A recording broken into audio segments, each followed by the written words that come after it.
my name is Yua. I'm an A-Bunny VTuber and a member of Solana, and I'm going to be showing you how I added more movements to a very simple rig, just like this arm movement here with the fingers.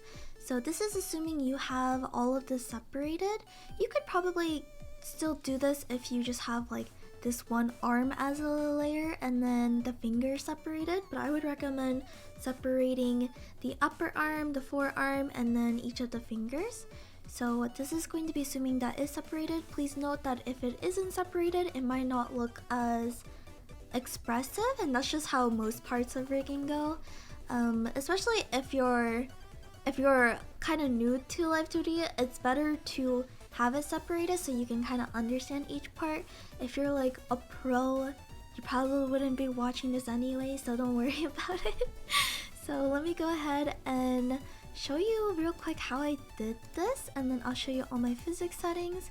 And if you have any questions, feel free to comment them and I'll do my best to answer them. But here is my folder for the arms. To create a folder, you click this button down here and then you double click, name it what you want and hit enter, and then you can click the little folder to open it, and then it will show an open icon. For the parameters, you want to click this down here. If you hover over it, it will say create new parameter. If you click on it, you get to name your parameter. I would name it arm y1, y2, y3, and then finger y1, y2, y3. You can use 2 to 3 parameters just for arm y1 to 3, and then you can use as many finger ones as you want. I would recommend like 2 to 4. You don't really use each finger individually for this, but you can have 5 finger Y parameters, but I would recommend 2 for the arm, or 2 or 3 for the arm depending on how much your model is separated, and then 2 to 4 for the fingers. So the range will be -1 to 1, and once you create it, you'll click OK. I usually just right click it after and replicate them, just so it's easier. But yes, this is how you want your folder to look, or you can name it anything, the names don't matter. But if you want to follow along, and it might just be better like just for the tutorial to name it the same things as me, just so you can follow along a little easier. But of course afterwards, feel free to name it anything. So basically all of my arm, like extra arm movements are on rotation deformers. So this is a rotation deformer over here. You click on it and you name it and then click create. Make sure you are selecting what you want. So like for example, my rotation deformer for the full arm is gonna have all of the parts for the arm. So if I click this and I move it, this is the whole arm. So make sure you are like selecting the most upper part of whatever the arm is, and then click the rotation button, name it, click create. And then to move the rotation deformer point, you're gonna hold down your control key on your keyboard and then use your left mouse to move it. As you can see, it turns blue. And now if I move it over here, it will move it from here. So you just want to move it to the part where it's connecting to your body. So we're gonna do that for both sides of the arms, and then you're gonna drag this little red circle, you're gonna drag that to -1 and click this button right here. This is the 3 keyforms button. So like let me show you real quick. Let me delete these. So I would click add 3 keyforms, drag it over here, and then I would change the angle to whatever I want. You're gonna want this to go down, and then when you go to 1, you're gonna want it to go up like this. So now it should be in. Your arms will come in at -1 and out at 1. So you're gonna want it to look like this. And then for arm Y2, this is kind of assuming you have the forearm and the upper arm separated, but if it is one layer, you're gonna want to use a temporary path deformer. You can go to it manually by clicking modeling, temporary deform tool, and temporary path deformation. But I have it on my F1 key, and if you do that, you click on the warp deformer instead, and you're gonna, I actually did this anyways to make things easier for myself, but it was separated, so I probably shouldn't have done that. But for the sake of my 2 AM brain when I rigged this, I did do it on one layer. Even though Umi, who is the artist for this model, separated it, I did use it, the other layers for other parts, but I was kind of lazy here. So you're gonna do the same thing. You're gonna add 3 keyframes here, and for this one, you're gonna add temporary ones. You put 1 dot outside of the green warp deformer box. Then I'm just gonna do like this. So as you can see, it moves the arm, and the only problem with this is like you have to redo it at each point. Like you have to manually click on it and then do like modeling, temporary deform tool, and then temporary path deformation for each one and manually move it. So I would just recommend getting a keybind, going to your settings and binding it to a different key. But -1 the arms will kind of flop up a bit, and then at 1 it will kind of flop inwards, kind of like you're doing ballet. And then Y3 for the arms will be the wrist.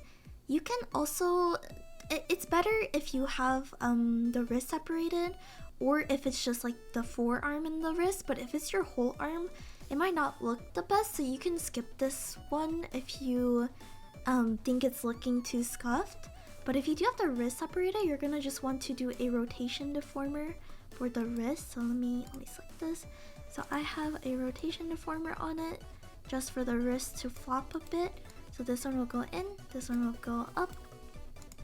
And then we're gonna do rotation deformers for the fingers. The finger Y1, Y2, and Y3 don't really matter in the sense of like which fingers you do. Some people do the thumb with the pinky, some people do the thumb with the index finger, which is what I'm doing. I put the middle finger and the ring finger together as well, but like it's kind of up to you which fingers you choose.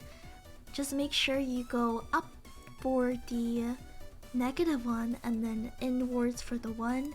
It would kind of look similar either way, to be honest, but you can kind of mess around with it and see what you want to do. For the finger Y2, -1, I'm gonna have it go down, and then this part's gonna go up. This is where I messed up. The finger layer for the pinky is for some reason, I don't know why I made this higher. Let me just move this. I'll fix it right now so no one yells at me. Okay, there we go.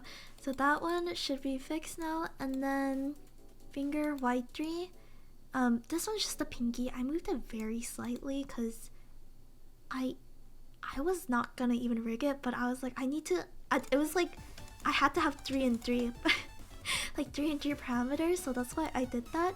So basically these are all rotation deformers, so you can just do one for each one and then move it to like the point where it connects using your control key on your keyboard and then dragging it over there.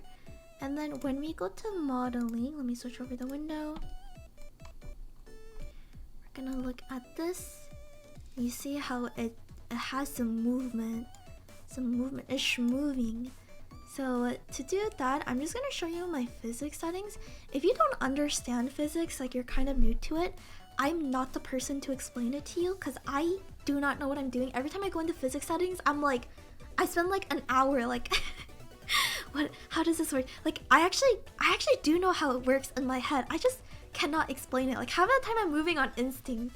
But basically, if you've never added one before, you're gonna click this add button, you're gonna name it, I'm gonna name it test for now, and you're gonna click OK. You're gonna press add here for the input parameters, so what part of your body is going to affect it. This is going to be our body because it's part of our arms. So we're gonna do body X, Y, Z. Body Z will be an angle because it is not a position. Usually when you move your body, you position it, but when you kind of like lean to stretch and stuff, that is an angle type. So you would want to do body X would be that, like when you bend at the waist. So we're gonna go ahead and put that on angle. We're gonna double click over here, type 60.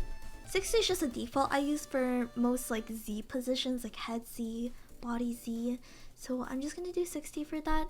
This is mostly going to be Y parameters. So for the arms, we're gonna do 80 for the effectiveness and 20 for the body X.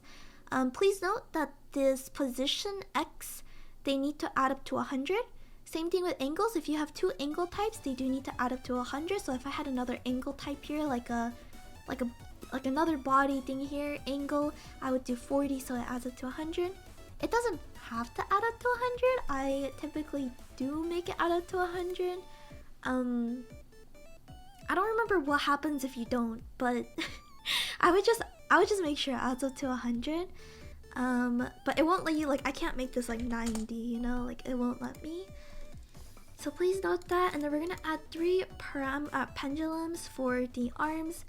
I did 8, 8, 7. Let me just, why am I, let me just show you what I did. I just realized they're already made. I don't have to remake these. So I did 8, 8, 7. For shaking influence, I did 0.8, 1, and 0.9. If you know what you're doing, you can tweak these to your liking. I don't like tweaking them a lot, so I just changed the whole category by right-clicking, click edit all values, and then I type like 0.8, and I click OK, and it just changes everything, and I'm okay with this. It works for me, but if you know what you're doing, you can use your knowledge.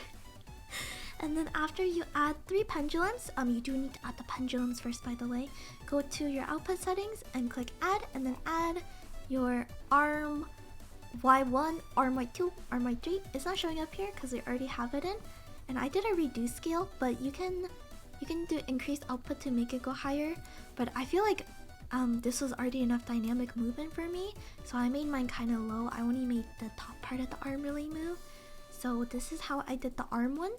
And then for the fingers, it's a little different, but you can just duplicate this, honestly. Like, click duplicate for the arms, and the only thing I changed is I kept the duration 8 for this bottom one. Everything else is the same. You just, when you duplicate it, just make sure to change these to like the finger ones, like finger Y1, finger Y2, finger Y3, just to make sure that's working. And after you add those physics in, your model should be able to do this. If this is not moving, you either don't have your physics settings on right here under physics, like apply physics, which you can't see right now, but if you hover over physics, the first button is apply physics, so that might be off. Or if it's also not working, go to preview and go to settings of the cursor tracker. Let me actually, I don't know if I can show this, but when you go to the settings of the cursor tracker, scroll down to your body X, Y, and Z, and make sure your body X and Y have something set. Like, don't make sure it's not on unset, because then your body wouldn't move it. If you're using default settings, it might be default, but I created my own body X and Y parameters, so it's a little scuffed, so I have to set them manually. And then when you move your mouse, it will actually move it. But if you have questions, let me know in the comments and I will try to respond. Also, be careful if you're using the free version, because I believe you have limited like rotation and warp deformers or parameters or something. So I would just make sure, if you are using the free version, to do this at the very end of your model rig, just so that you don't have to sacrifice extra rotation deformers that you would need for something like more vital. But this is just if you want to add something extra at the end. And feel free to just copy my settings if you're like, I just want my model rigged. Just know it might not work for you, because every rig is different, I would say. So you do need to tweak it a little bit, like your scale and your effectiveness, like it might be different. The angles you use might be different. The way it's separated might be different. So just understand that it's not gonna look exactly like mine. But if you do have any questions, let me know. And yeah, so that's my guide to adding a little extra movement to the arms. Thank you for watching.